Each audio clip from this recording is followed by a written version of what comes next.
قال يا محمد أخبرني عن الإسلام. قال الإسلام أن تشهد أن لا إله إلا الله وأن محمد رسول الله وتقيم الصلاة وتؤتي الزكاة وتصوم رمضان وتحج البيت إن استطاع إليه سبيلا. قال صدقت فعجبنا له يسأله ويصدقه. پچھلے ہفتے اس روایت کے متعلق کچھ گفتگو ہوئی تھی. اس حدیث کو حدیث جبرائیل کہتے ہیں، چونکہ وہ جو سوال کرنے والا ہے وہ حضرت جبرائیل علیہ السلام. اس روایت کا شان ورود، جیسا آیات میں ہوتا نا شان نزول کہ یہ آیت کس پس منظر میں نازل ہوئی، تو اس حدیث کا شان ورود یہ ہے نبی کریم صلی اللہ علیہ وسلم کے پاس ایک مسافر آیا. صحابہ بیٹھے ہوئے تھے تو اس نے رسول اللہ صلی اللہ علیہ وسلم کو پوچھا ذکر کون سے؟ تو صحابہ کرام رضی اللہ تعالی اجمعین نے آپ کی اجازت سے آپ کے لیے کچھ اونچی جگہ مقرر کر دی کہ آپ یہاں تشریف رکھیں تاکہ آنے والے کو پوچھنا نہ پڑے تو حضور کہاں ہے. وہ جگہ رسول اللہ صلی اللہ علیہ وسلم کی اجازت سے ایک اونچی سی جگہ بنا دی گئی. آپ صلی اللہ علیہ وسلم جب اس پر تشریف فرما ہوئے تو نبی کریم صلی اللہ علیہ وسلم نے فرمایا کچھ سوال کرو. حضور نے فرمایا کچھ پوچھو. اب مارے ہیبت روب کے، آپ صلی اللہ علیہ وسلم کا تو روب تھا، اللہ نے آپ کو روب عنایت فرمایا، تو صحابہ کچھ پوچھ نہیں سکے، کچھ سوال نہیں کیا صحابہ نے. اتنے میں جبرائیل علیہ السلام تشریف لائے، انہوں نے یہ سوالات کیے. یہ ہے اس کا شان وہ. تو انہوں نے کیا سوال کیا تھا؟ سوال یہ کیا تھا کہ اسلام کا متعلق آپ بتا دیجئے، اسلام کس کو کہتے ہیں؟ تو نبی کریم صلی اللہ علیہ وسلم نے حضرت جبرائیل کے اس سوال کے جواب پر ارشاد فرمایا اس بات کی گواہی دینا کہ اللہ کے سوا کوئی عبادت کے لائق نہیں ہے، اور یہ کہ آپ اللہ کے رسول ہیں. دوسری بات یہ فرمائی کہ نماز ادا کریں. نماز سے متعلق گزشتہ ہفتے کچھ ضروری باتیں آ چکی تھی. تیسرے نمبر پر فرمایا وَتُؤْتِيَ الزَّكَاةَ، زکوٰۃ ادا کریں. اب یہ جو قرآن مجید میں بھی بارہا تذکرہ اقام الصلاۃ وایتاء الزکاۃ، اقیموا الصلاۃ وآتوا الزکاۃ، نماز قائم کرو زکوٰۃ ادا کرو، نماز قائم کرو زکوٰۃ ادا کرو. تو اب یہ جو زکوٰۃ کے لیے رسول اللہ صلی اللہ علیہ وسلم نے ارشاد فرمایا، ظاہر بات ہے کہ زکوٰۃ ہر ایک پہ تو ہے نہیں. ظاہر بات ہے کہ زکوٰۃ ہر ایک پر تو ہے نہیں نا، تو اس کے کچھ اصول ہوں گے کہ زکوٰۃ کس کے ذمہ ہے. زکوٰۃ دیکھو قرآن کریم میں اللہ تبارک و تعالیٰ نے نماز کا حکم تو دیا، لیکن اس نماز کو کس طریقے سے پڑھا جائے گا یہ نہیں ہے قرآن میں. اقیم الصلاۃ یہ تو فرمایا کہ نماز قائم کرو، وآتوا الزکاۃ زکوٰۃ ادا کرو. نماز قائم کرو طریقہ کار کیا ہوگا؟ زکوٰۃ ادا کرو. تو زکوٰۃ کے متعلق تو اللہ نے فرمایا، لیکن زکوٰۃ ہوگی کس پہ؟ اس کے لیے کیا شرائط ہے اس کو بیان کیا گیا ہے حدیث شریف. اس کی تفسیر نبی کریم صلی اللہ علیہ وسلم نے بیان فرمائی ہے. گویا کہ اجمالی طور پر تو قرآن میں حکم ہے، تفصیلی طور پر نہیں، تفصیلی طور پر نہیں ہے. ایک یہاں پیر والی گلی میں قادیانی تھا، تو پتہ نہیں اس کا نام بھی نہیں سنا ہے کہ مر گیا. تو یہ دارالفتہ میں آیا تھا اسی بات پر بحث کرنے کے لیے کہ صاحب میں تو تین نمازیں پڑھتا ہوں، 5 نمازیں فرض ہے ہی نہیں. تو میں نے ان سے کہا چلو اول تو یہ بات غلط ہے، لیکن تمہاری بات مانتے ہیں کہ 3 فرض ہے، قرآن سے یہ ثابت کرو وہ 3 جو پڑھی جائیں گی وہ کیسے پڑھی جائیں گی، اس کی ادائیگی کا طریقہ کیا ہے یہ قرآن سے ثابت کرو. اب ظاہر بات ہے کہ قرآن میں نماز کے پڑھنے کا طریقہ نہیں سکھایا گیا، نہیں بتایا گیا، اجمالی حکم ہے، اس کی تفصیل نبی کریم صلی اللہ علیہ وسلم نے کی ہے۔ تو میں نے کہا بھائی اس کی تفصیل بتاؤ، تو ظاہر بات ہے کہ تفصیل بغیر آقا کے بتائی نہیں جا سکتی ہے۔ تو میں نے کہا بھائی جو تم بتا رہے ہو وہ تو حدیث میں ہے، قرآن سے بتاؤ۔ تو تم تو اپنے آپ کو یہ کہتے ہو قرآن سے 3 ثابت ہے، تو نماز پڑھنے کا طریقہ بھی قرآن سے بتاؤ۔ جب یہ نمبر آیا کہ نماز 3 ہے، قرآن سے ثابت ہے، ٹھیک ہے، تو نماز پڑھنے کا طریقہ بھی قرآن سے ثابت کرو، ورنہ قرآن نماز پڑھنے کا طریقہ جب تم حدیث سے بتا رہے ہو تو نبی کریم صلی اللہ علیہ وسلم کی روایت ہے 5 نمازیں ہیں تو 5 نماز ان کو بھی مانو گے۔ مطلب اس کا مطلب تو یہ ہوا کہ جو اپنے مطلب کی چیز ہے حدیث، وہاں حدیث لے لی کہ ایک قرآن کی آیت لے لی، یہ تو نفسانی خواہش ہوئی، اپنے نفس کی اتباع ہوئی، نہ کہ شریعت کی اتباع ہوئی۔ تو بہرحال ایسے سرفرا لوگ ہیں، وہ اپنے آپ کو کہتے ہیں، لیبل لگاتے ہیں اہل قرآن۔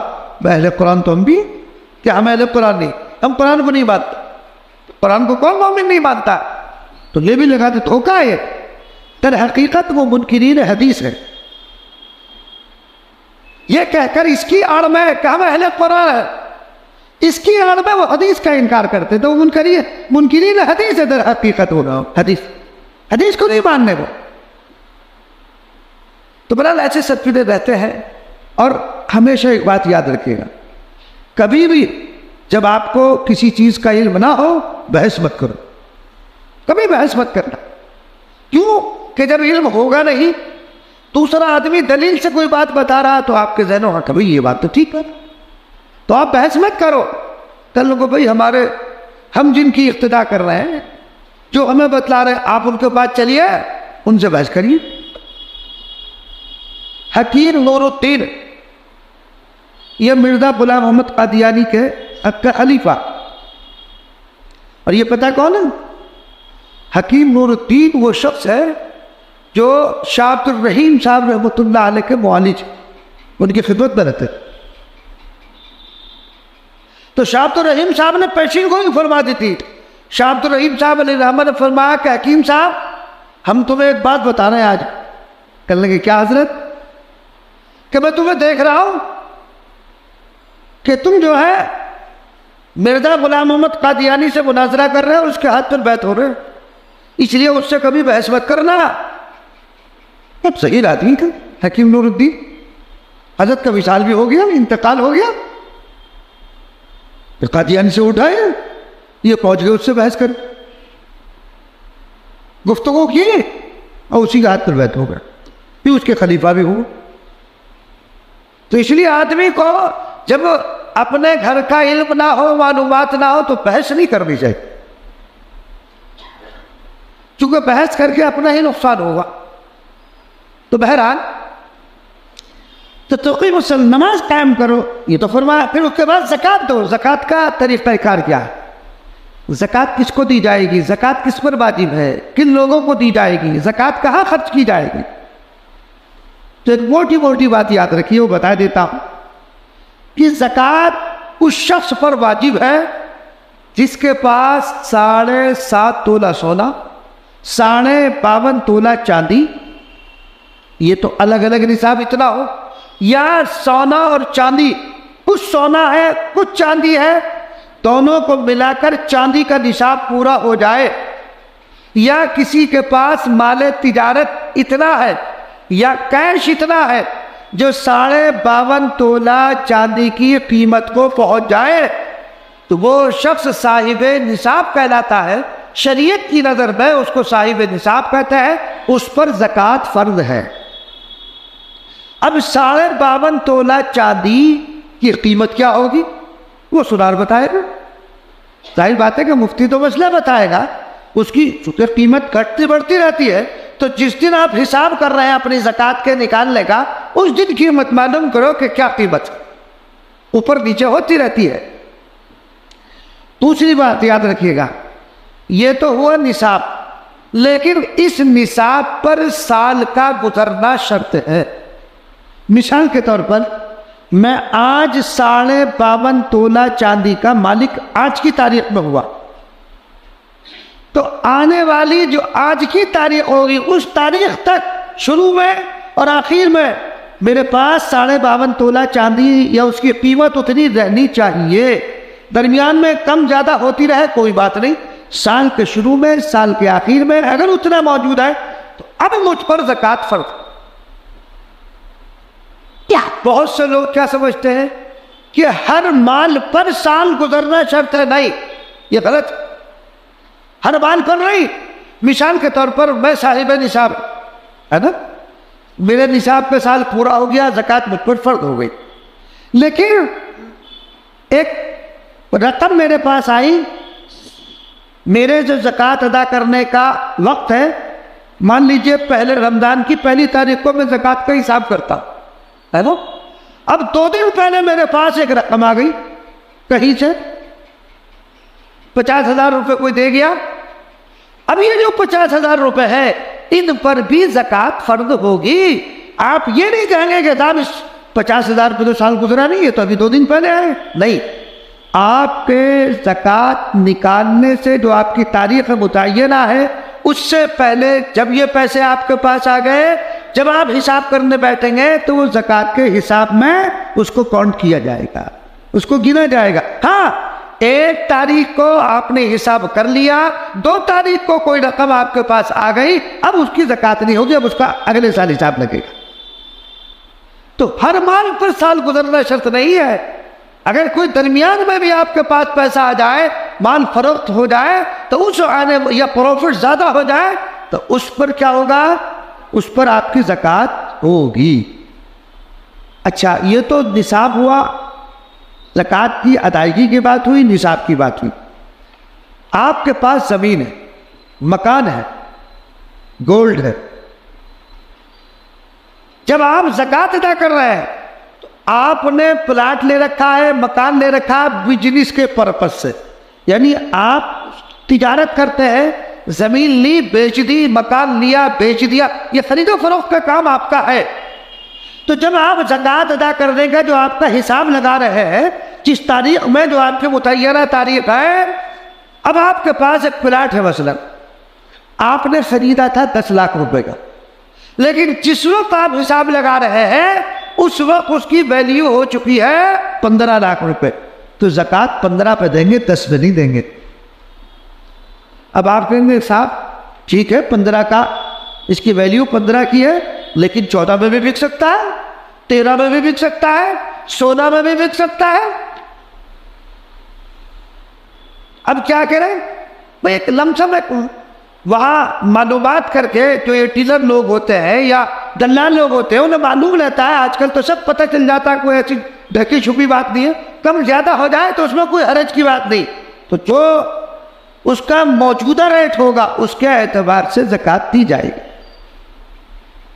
اور ایک بات اور یاد رکھیے سونے کے متعلق، سونے میں جب آپ زکوٰۃ نکال رہے ہیں تو سونے میں بیچنے کا ریٹ الگ رہتا ہے، خریدنے کا الگ رہتا ہے. آپ نے دیکھا ہوگا، آپ اگر اپنا سونار کو بیچنے کے لیے جائیں گے تو وہ کم ریٹ پہ لے گا، اور آپ اگر اس سے خریدیں گے تو زیادہ ریٹ پہ دے گا. تب ہاں وہ ہر ایک کا الگ الگ ہے، کوئی 90% پر، کوئی 85% پر، کوئی 70-75%، ہر ایک کا الگ الگ ہے. وہ کچھ کوالٹی کے اوپر بھی ہے، اس میں 22 کیرٹ کا ہوتا ہے، 24 کیرٹ کا ہوتا ہے سونے کا، یعنی اس کے اندر بھی فرق ہوتا ہے. تو بہرحال ہمیں کی زکوٰۃ جو نکالنی ہے وہ کون سے اس پہ نکالنی؟ دوسرے مفتیان کرام تو یہ کہتے ہیں کہ جو بازار میں جس بھاؤ میں آپ کا بک رہا اس پر زکوٰۃ نکالو، مگر میں کہتا ہوں کہ نہیں، اس پر نہیں نکالنے. سونے کی جو قیمت ہے اس پورے وزن کی زکوٰۃ دی جائے گی، اس میں پرسنٹیج نہیں کاٹیں گے. کیوں؟ وجہ سنو. ایک سامان ہے آپ نے بنوایا، وہ ہے 2 تولہ کا مسئلہ ہے نا، تو اس میں 2 تولہ سونا نہیں ہوتا ہے، اس میں کاپر ملا ہوا ہوتا ہے. جو ٹانکے لگتے ہیں نا تو سونے سے نہیں، وہ کاپر سے لگائے جاتے ہیں. اس میں کچھ نہ کچھ، یعنی اگر 8 گرام سونا ہے تو 2 گرام اس کے اندر کاپر ہوگا ملا ہوا. اور مسئلہ یہ ہے کہ جب آپ سونے کی زکوٰۃ دیں گے تو غالب کا اعتبار ہے، وہ جو دو گرام کاپر ہے وہ سونے کے حکم میں آ جائے گا. بات آ رہی میری سمجھ؟ جو تو 8 گرام اس کے اندر سونا ہے، 2 گرام کاپر ہے یا کوئی اور چیز ہے مان لیجئے، تو وہ جو 2 گرام ہے، ظاہر بات ہے کہ 2 گرام کاپر کی کتنی قیمت ہوگی؟ 200-400 روپے، اس سے زیادہ تو آئے گا، لیکن 2 گرام سونے کی قیمت بہت ہوگی. تو چونکہ اس میں اعتبار غالب کا ہوتا ہے، کاپر کم ہے سونا زیادہ ہے، تو وہ کاپر بھی سونے کے حکم میں آ جائے گا. تو لہذا ہم پورے 1 تولہ کی زکوٰۃ دیں گے، اس میں سے کچھ کم نہیں کریں گے، گھٹائیں گے نہیں، 75% یا 90% پہ یا 85% پہ نہیں. آپ بیچ نہیں رہے. ہاں اگر آپ نے زیور کو بیچ دیا اور آپ کے ہاتھ میں رقم آ گئی، اب رقم پر زکوٰۃ ہوگی جتنی بھی، چاہے وہ جتنے کا بھی بکے، 50% پہ بکے، 40 پہ بکے، جتنا بھی بکے، جب آپ کے پاس رقم آ گئی تو اب زکوٰۃ اس رقم پہ لگے گی. لیکن جب سونا آپ کی ملکیت میں ہے تو جو سونے کا مارکیٹ کا ریٹ ہوگا، یہ الگ بات ہے کہ پرانا سونا، نیا سونا، کیرٹ کے اعتبار سے اس میں جو فرق ہوگا اس فرق کا تو لحاظ کیا جائے گا. لیکن زکوٰۃ جو دی جائے گی وہ پورے وزن کی دی جائے گی. بات آگے سمجھ میں؟ اس میں آپ دیکھیں گے موتیاں بھی لگی ہوتی، تو موتیاں نہیں جوڑی جائیں، موتی جو ہوتے ہیں نا وہ موتی نہیں جوڑا جائے گا. زیور چاہے استعمالی ہو چاہے گھر کے اندر رکھا ہوا ہو، سب پہ زکوٰۃ ہوگی. میں فتویٰ یہی دیتا ہوں، ہمارا دارالفتہ سے یہ فتویٰ دی جاتا ہے کہ اس پر جتنا وزن ہے پورے وزن پر آپ کو زکوٰۃ ادا کرنی ہے. 3 باتیں ہو گئی. اب چوتھی بات کا نمبر آتا ہے کہ ہم زکوٰۃ دیں کہاں. یہ تو ہوئی نصاب کی بات کہ ہم پر اتنا نصاب ہے، ہم پر زکوٰۃ فرض ہو گئی. اب ہم اس زکوٰۃ کو ادا کہاں کریں؟ نبی کریم صلی اللہ علیہ وسلم نے ارشاد فرمایا، تؤخذ من الاغنیاء وترد الى الفقراء، مالداروں سے لو اور غربا پر تقسیم کرو. مالداروں سے لو، غربا پر تقسیم کرو. ان زکوٰۃ کے جو اصلاً اولاً مستحق ہے وہ کون ہے؟ نمبر 1 پر جو مستحق ہے وہ آپ کے رشتہ دار ہیں، اور رشتہ داروں میں بھی جو زیادہ قریب ہے وہ سب سے زیادہ مستحق. مثلاً آپ کا بھائی ہے، آپ کی بہن ہے، اگر یہ غریب ہیں، کمزور ہیں، مستحق ہیں، تو آپ زکوٰۃ ان کو دو. اس میں دوہرا اجر ملتا ہے، اس میں اجر دوہرا ملے گا. کیوں؟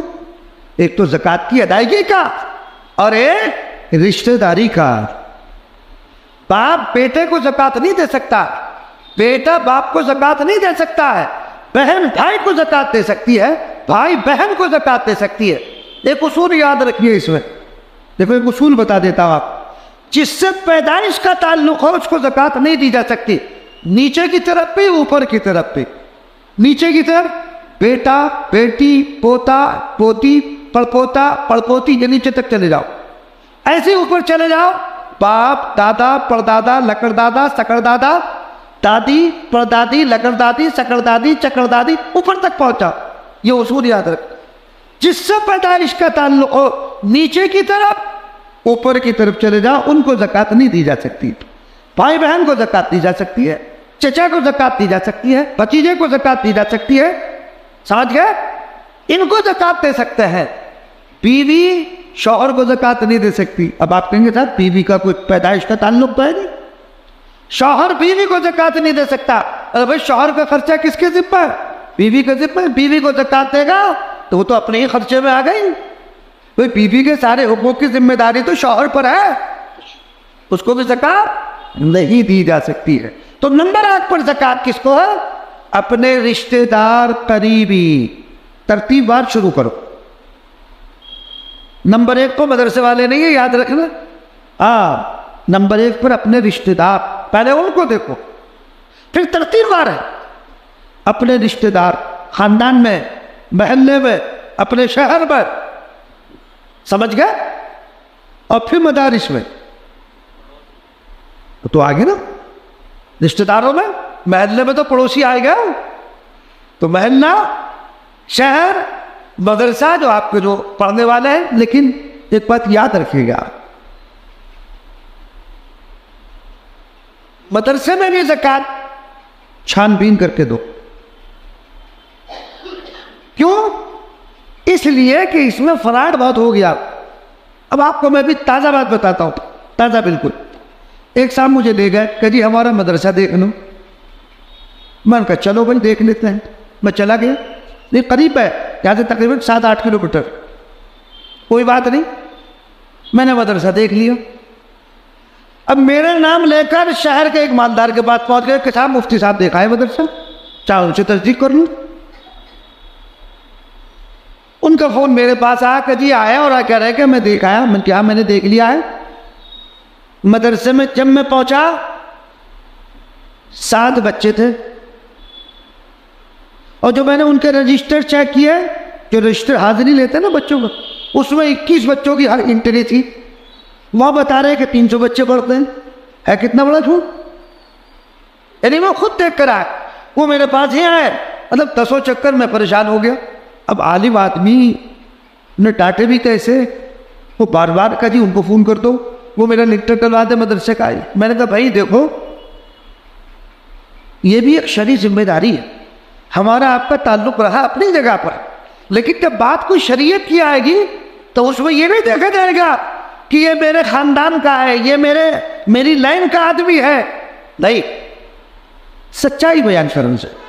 تو میں نے جو ہے ان کو بتا دی کہ لگے جی ایک فون کرتا ہوں. میں نے کہا بھائی دیکھو فون تو میں کر دوں گا، لیکن جو سچائی ہے بتائی ہو جائے گی. ابھی تک وہ پیچھے پڑا ہوا ہے. اب آپ بتائیے، جہاں 7 میں نے 7 اور رجسٹر بڑھ کے چلو کرنے کے چھٹی کر دی تھی، پانی آ گیا تھا، 1000 بہانے انہوں نے لیے. اور میں نے کہا بھائی مین چیز تو رجسٹر ہے نا. بھائی استاد رجسٹر لیتا تو اس سے پتہ چلے گا کتنے بچے پڑھنے آ رہے. اس میں 21 بچے تھے، بتا رہے 300 بچے. تو زکوٰۃ کیسے ادا ہو؟ زکوٰۃ کیسے ادا ہوگی ایسی صورت؟ تو اس لیے بڑی احتیاط کی ضرورت ہے. دیکھو جس طرح زکوٰۃ فرض ہوتی ہے نا، اسی طرح آپ پر یہ بھی فرض ہے کہ اپنی زکوٰۃ کو صحیح جگہ پر لگاؤ. آپ اپنی زکوٰۃ کو صحیح جگہ پر لگاؤ. ممبئی میں تو ایک جگہ میں بیٹھتا ہوں، وہ میری تصدیق سے دیتے ہیں چندہ.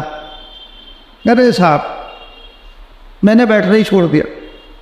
اگر آپ ان کا حال دیکھ لیں گے نا، وہ گالم گلوچ اور وہ بھائی جو کاغذ بتا رہا ہے، کاغذ کو دیکھ کے تو بتایا جائے گا کہ یہ اصلی ہے فردی ہے.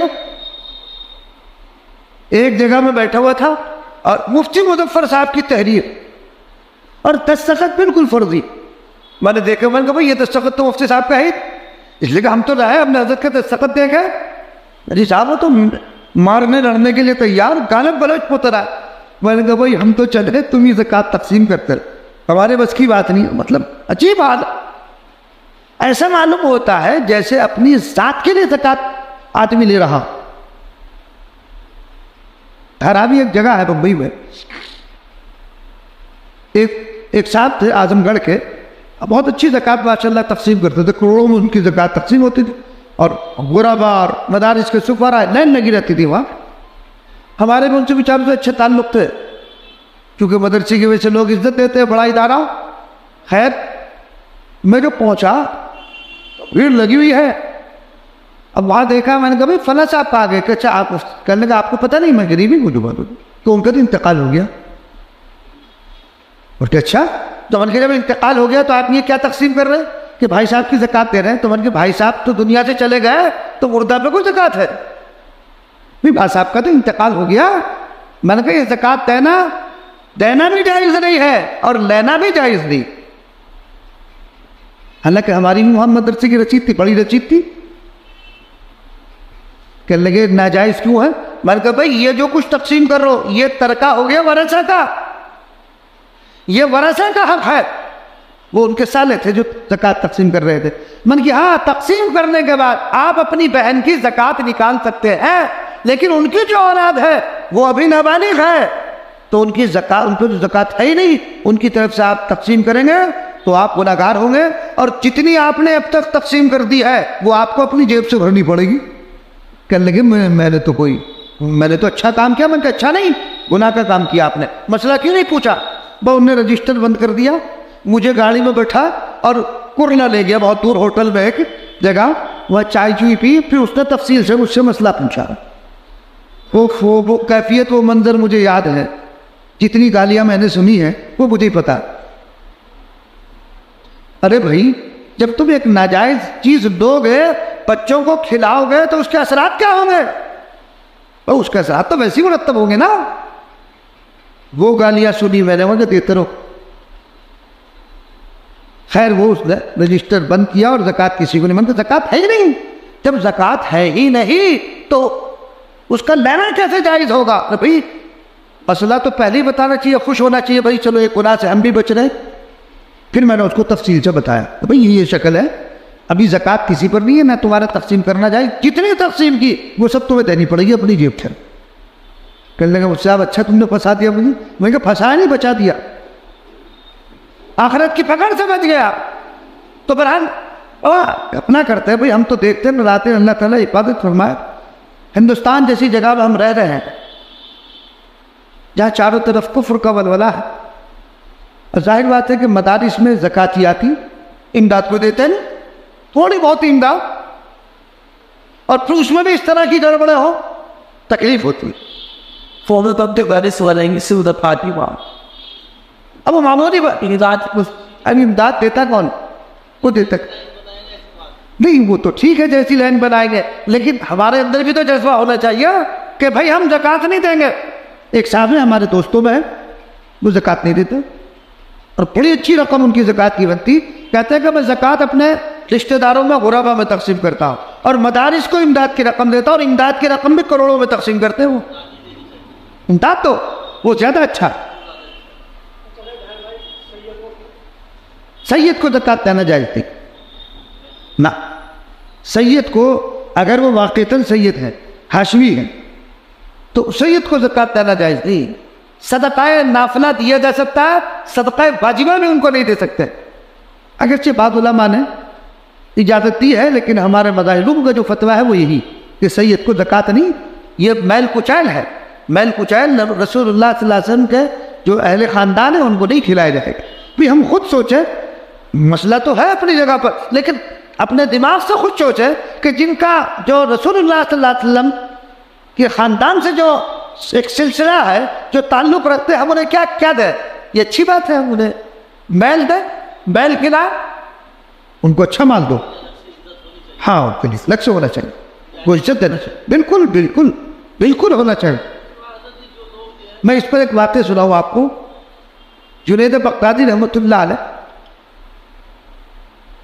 یہ پہلوان تھے, اور شاہی پہلوان تھے, ایسے نہیں شاہی پہلوان. تو ایک دن آپ نے دیکھا ہوگا دنگل ہوتا ہے, اکھاڑے میں اترے, اعلان ہو رہا تھا کوئی مقابلے کا ہے. جنید بغدادی, ایک شخص آیا دبلا پتلا, لوگ دیکھ کے ہنس رہے کہ یہ تو جنید بغدادی کا تھپڑ کا نہیں, یہ کشتی لڑے گا. کوئی بات نہیں, اعلان ہو گیا, اکھاڑے میں اتر گئے. اس آنے والے نے کان میں کہا جنید بغدادی رحمۃ اللہ علیہ, حضرت میں سید ہوں اور کئی روز کے فاقے سے ہیں, میرے بچے بھوکے ہیں, آج اگر آپ چت ہو گئے انعام مجھے مل جائے گا, میرا خرچہ چل جائے گا, میرے بچوں کی جو بھوک ہے. اس یہ جملہ دل پہ ایسا لگا جنید بغدادی رحمۃ اللہ علیہ, ایسا اثر کیا وہ جملہ دل پر. اعلان ہو گیا, دونوں اتر گئے, چند پیترے کھا کر جنید بغدادی چت ہو گئے. اب ظاہر بات ہے جو شاہی پہلوان کو چت کرتے کتنا بڑا انعام ملے گا. انعام مل گیا, خوشی خوشی وہ چلا گیا. جنید بغدادی رحمۃ اللہ علیہ رات کو جب لیٹے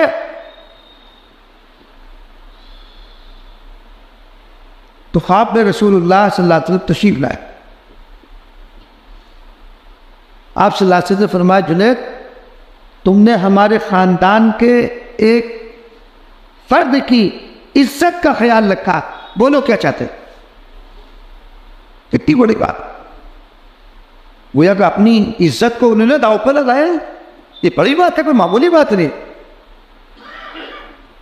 جب بیدار ہوئے دل کی دنیا بدل چکی تھی,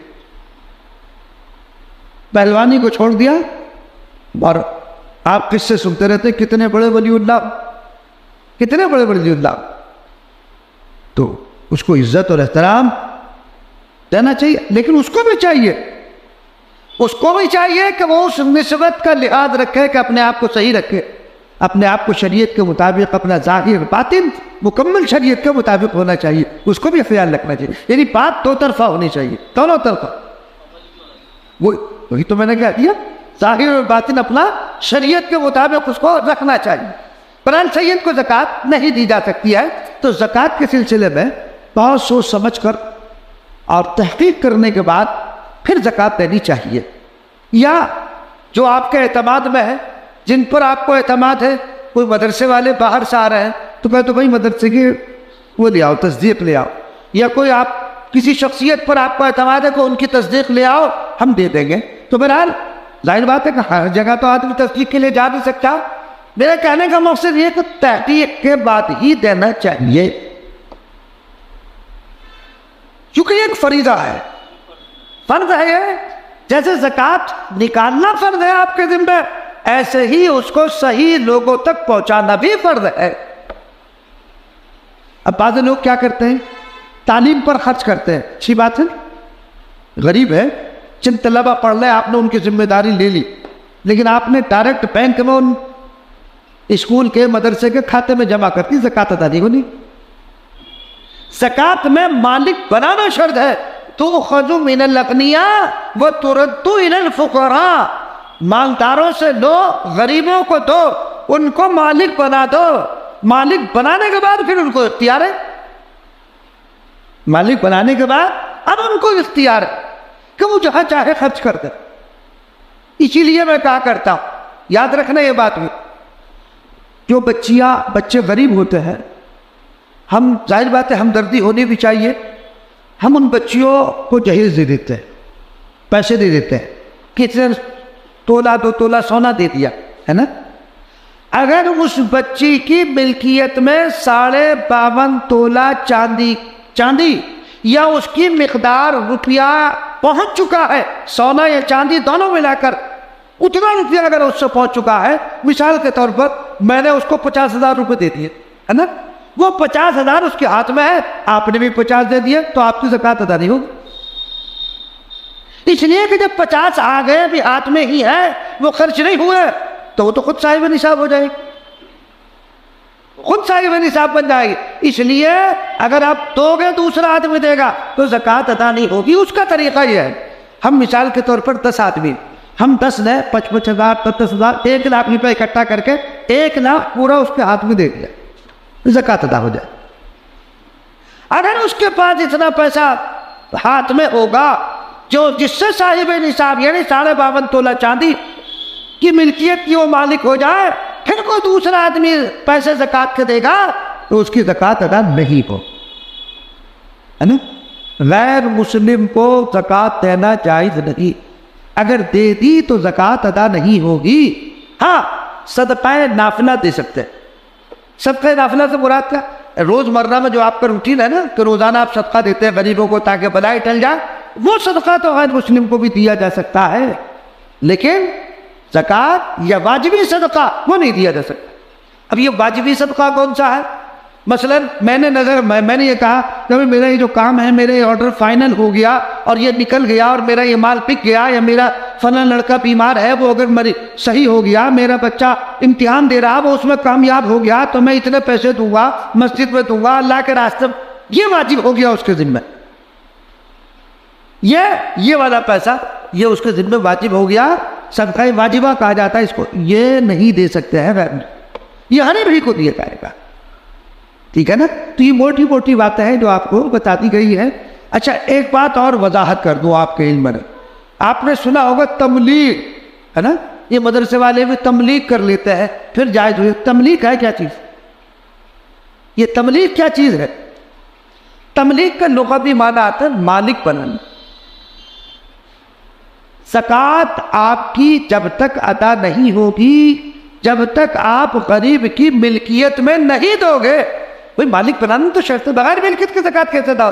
ابھی جو مسئلہ بتایا میں نے، اگر آپ نے کسی کو جو ہے بیمار ہے مثلا ایک آدمی بیمار ہے اور آپ اس کا جو ہے بل لے کر اور آپ خود جمع کرائے ڈاکٹر کے پاس، یہ پیسے اس بل کا ہے، اس مریض کا ہے، تو آپ کی زکوٰۃ ادا نہیں ہوگی۔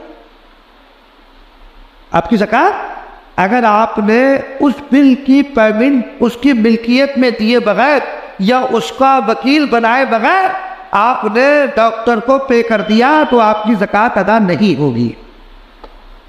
اس کی شکل ہے، اس کی شکل یہ ہے، اس کی کوئی اولاد ہو یا اسی کو کہ بھئی یہ پیسہ ہے، یہ رکھو اور اپنی بیماری پر خرچ کر، وہ پھر آپ کو دے دے کہ بھئی آپ ہی خرچ کرتے رہیے، موقع بہ موقع جیسا ہوگا اب آپ خرچ کر لیں، کوئی حرج نہیں۔ تو اس طرح تو مدرسے میں زکوٰۃ پھر سسٹم میں غلط ہو گیا، تو مدرسے پہ تو ذمہ داروں کو دیے جا۔ وہی تو بتا رہا ہوں، ابھی وہی آ رہا ہوں، وہی تو سن لو، پہلے پوری بات سن لو، آدھی نہ سنیو پھر بات وہ باہر جا کے کہو۔ تو مطلب کیا بات کہ مالک بنا دے، تو جب آپ نے مالک بنا دیا، مثلا مدرسے میں کھانا بنتا ہے، یہ جو غریب طلبہ ہیں ان کے لیے، جب ان کے پاس چلا گیا مالک ہو گئے تو مالک ہونے کے بعد زکوٰۃ ادا ہوگی۔ یہی وجہ ہے، آپ نے دیکھا ہوگا بہت سے مدرسوں میں وہ بیٹھ کر کھلانے کے سسٹم ہے نا، اگر وہ کھانا زکوٰۃ کے پیسے سے کھلایا جا رہا ہے تو آپ اس کو یہ نہیں کہہ سکتے یہی بیٹھ کے کھانا ہوگا، یہاں سے نہیں لے جا سکتے، تو وہاں ملکیت کا ہوں۔ وہ مالک کا مطلب تو یہ ہے کہ میں اس چیز کا مالک ہو گیا، اب میں چاہے اپنے پاس رکھوں، گھر لے جاؤں، کہیں بھی لے جاؤں، آپ اس پر پابندی نہیں لگا سکتے۔ اب آئی بات سمجھ میں؟ تو اس لیے اس میں مالک بنانا ضروری ہے، یہی وجہ ہے۔ آپ نے دیکھا ہوگا کہ بچوں نے کھانا لیا اور کھانا لے کے بیچ دیتے ہیں، وہ اس لیے کہ وہ مالک ہو گیا، جو چاہے کرے۔ وہ ایک الگ بات ہے کہ مدرسے کا جو ایک نظام ہے اس نظام کے تحت میں بیچنا مناسب نہیں، لیکن شرعی طور پر اگر وہ بیچا تو جائز ہے، وہ مالک ہو گیا، وہ مالک ہو گیا۔ ابھی جو تبلیغ کرائی جاتی ہے اس کا طریقہ سنو۔ کسی طالب علم کو یہ کتاب میں نے دے دی کہ بھائی آپ یہ ہم نے آپ کو دے دی، آپ اس کے مالک ہیں، جو چاہے کریں، ٹھیک ہے، آپ مالک ہو گئے، آپ کی ملکیت میں پہنچ گئی، اب آپ جا بھی سکتے ہیں، اپنے پاس رکھ بھی سکتے، کوئی میں روک نہیں سکتا ہوں آپ کو۔ آپ نے کہا ٹھیک ہے میں مالک ہو گیا ہوں اس کا، اب آپ اپنی طرف سے کہ میں اپنی طرف سے یہ چیز مدرسے میں دیتا ہوں، سمجھ گئے؟ لیکن یہ ضروری ہے کہ دونوں طرف ملکیت کا تصور ہو۔ میں یہ سوچوں کہ میں نے مالک بنا دیا، میرے اختیار ختم، اور آپ بھی یہ سوچیں کہ بھائی ہاں میں مالک بن گیا، آپ اگر اٹھ کے جانے لگے تو مجھے کوئی تکلیف نہ ہو کہ بھئی تو ان کی، جب ان کو دے دیے گا مالک ہو گئی۔ اور اگر مجھے یہ ہو کہ یہ لے کے نہ بھاگ جائے، کہیں چلا نہ جائے، گھیر کے بیٹھ جاؤ، اسے دے دیا 1,00,000 روپے اس کے ہاتھ میں آیا، وہ کہنے لگا چیز جزا کرنا پڑی ضرورت تھی، وہ چلنے لگا تو سب کہنے لگا کہاں جانا بھائی، تو مدرسے کا مال ہے تو زکوٰۃ ادا ہوگی۔ پھر وہ تملیغ کا ہوئی۔ تملیغ کا مطلب ہے مالک بنا رہنا، میں نے آپ کو دے دیا، اب میرا اختیار مکمل ختم، مکمل ختم، تب آپ کی زکوٰۃ کا ہوگی۔ ایک جگہ میں پہنچا، دیکھا میں، وہ پتہ کیا کہا، وہ دھر دے، وہ کہتے زکوٰۃ کہ دھر دے، وہ نہیں، وہ کہہ رہا قرضہ کہ دھر دے، قرضہ دھر دے، قرضہ دھر دے، یہ کیا ہو رہا، دھر دے قرضہ دھر دے، یہ کیا ہے؟ کہنے لگے یہ تملیغ ہو رہی، میں کہتا یہ مذاق ہے، یہ تو شریعت کا مذاق ہے، کھلواڑ ہے، یہ کیا ہو رہا، یہ کوئی تملیغ ہو رہی، اسے کوئی تملیغ کہتا ہے، یہ تبلیغ نہیں ہے۔ اس لیے میں نے کہا کہ تحقیق کر کے تھے بہت گڑبڑ ہو چکی ہے، اللہ تعالیٰ حفاظت فرمائے۔ جتنے ہم واقف ہیں اتنے آپ واقف نہیں ہو ان سب چیزوں سے، ہم چونکہ رات دن دیکھتے رہتے ہیں، واسطہ ہمارا رہتا ہے، بٹن لگتا ہے، اللہ تبارک و تعالیٰ حفاظت فرمائے آپ کی بھی ہماری بھی۔ بہرحال تو اب تو زکوٰۃ تھا، یہ زکوٰۃ کے جو موٹے موٹے مسائل تھے، یہ تو بہت سارے مسائل ہیں، یہ تو موٹی موٹی چیزیں تھیں، میں نے آپ کو بتاتی ہیں۔ کوئی مسئلہ پوچھنا ہو کسی کا تو پوچھ سکتے ہیں۔ وہ تصوم رمضان، رمضان کے روزے، ظاہر بات ہے کہ رمضان کے جو روزے ہیں وہ بھی فرض ہے، کس پر؟ جو بالغ ہو۔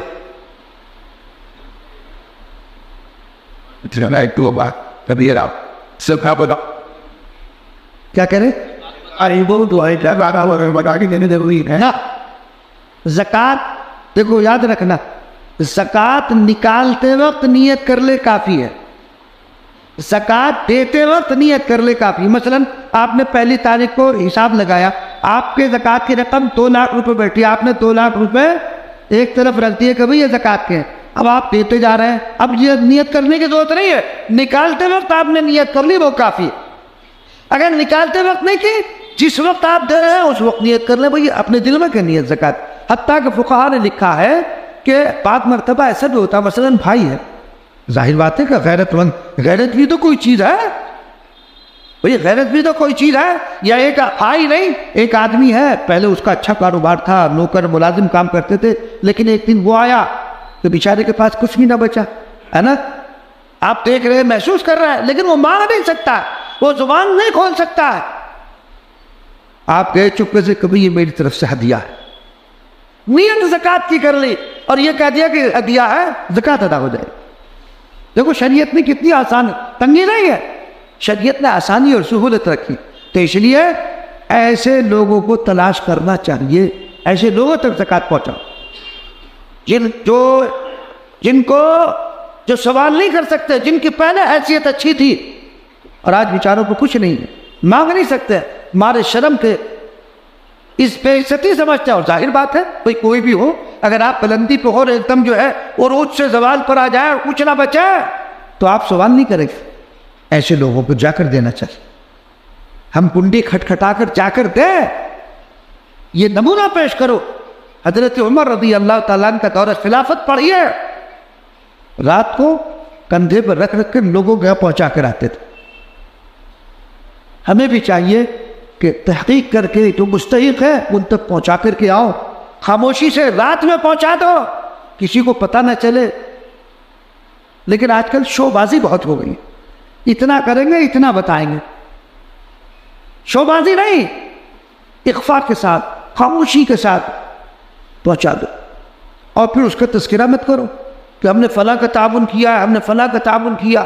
لا تبطلوا صدقاتکم بالمن والأذى، اپنے صدقات کو جتلا کر، لا تبطلوا صدقاتکم بالمن والأذى، جتلا کر تکلیف پہنچا کر باطل مت کرو، جتلا دیا تو ختم ہو گیا ادھر، جتلاؤ مت، ٹھیک ہے، اللہ نے آپ کو ہمت دی ہے تو ایسے لوگوں کو تلاش کرنا چاہیے، اور ایسا نہیں، اسی محلے میں کتنے لوگ ایسے ہیں، میں جانتا ہوں ان کو، تو بیچارے مانگ نہیں سکتے ہیں، مستحق ہیں زکوٰۃ کے، لوگ جا کر دیتے ہیں، خاموشی سے دے دو، کیوں کسی کی عزت سے کھلواڑ کرو؟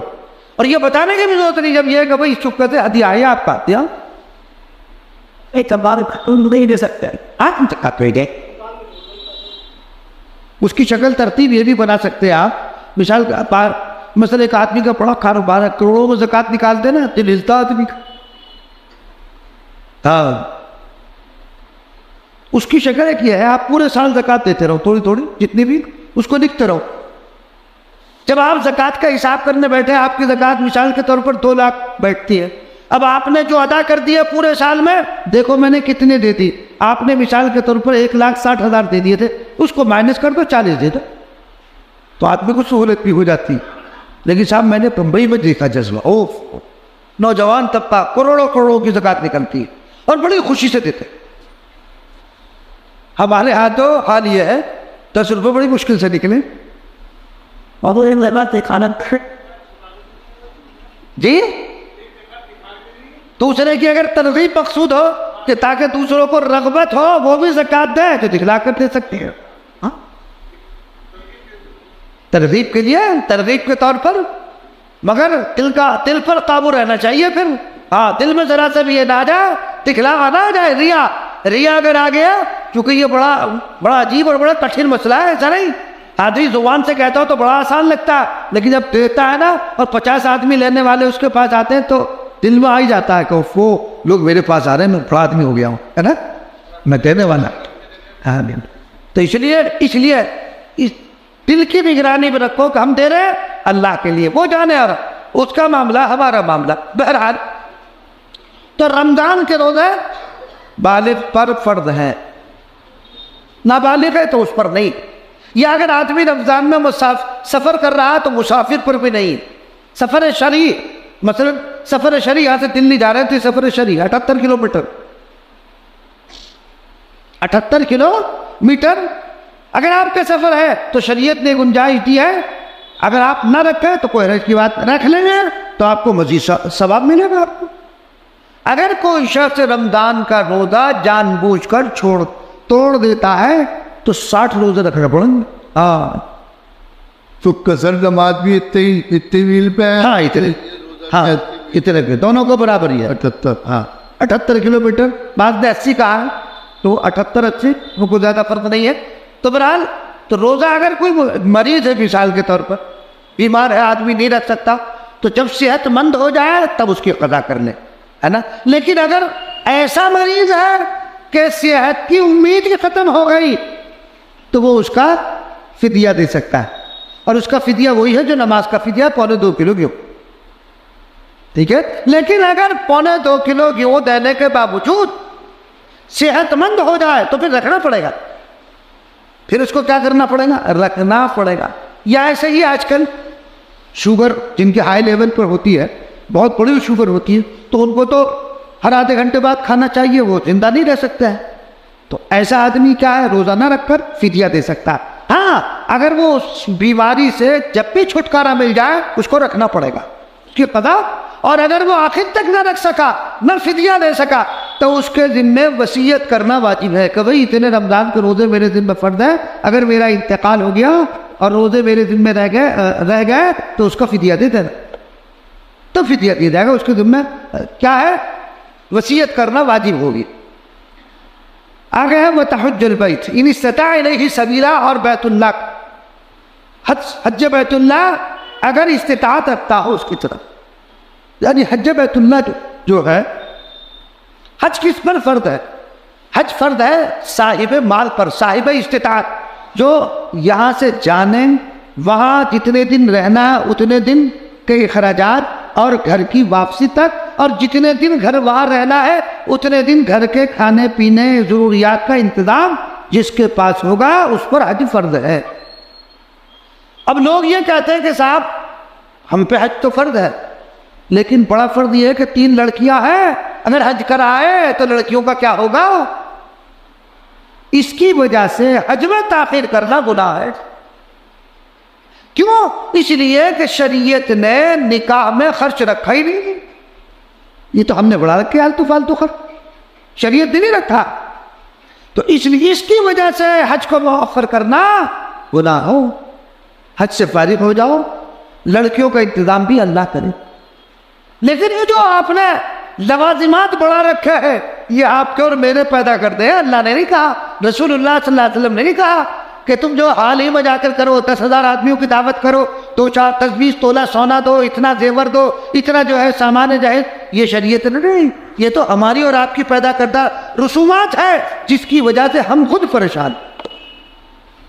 تو صاحب استطاعت اس کو کرے، اس پر حج فرض ہے۔ اگر کوئی صاحب استطاعت، ایک آدمی پر پیسہ تو ہے لیکن ایسا معذور ہے کہ جا نہیں سکتا، چل نہیں سکتا، تو حج بدل کرا، اپنی طرف سے کسی اور کو نائب بنا کر بھیج دے۔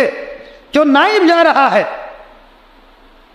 بہتر اور افضل یہ ہے کہ اس نے حج کر رکھا ہو، لیکن جس نے حج نہیں کیا ہے اور اس پر فرض بھی نہیں ہے، ایسے آدمی کو حج بدل کے لیے بھیج رہا تو جائز، وہ بھی اس کو بھی بھیجا جا سکتا ہے، لیکن بہتر اور افضل وہ ہے جو حج کر کے آ چکا ہو، تاکہ ایسی غلطی نہ کرے کہ تم پہ تم کرتا پھرے، پھر اس کے ذمہ ڈالے سارے تم، کہ بھیجنے والے کا دم نکل جائے، ایسا نہ ہونا چاہیے۔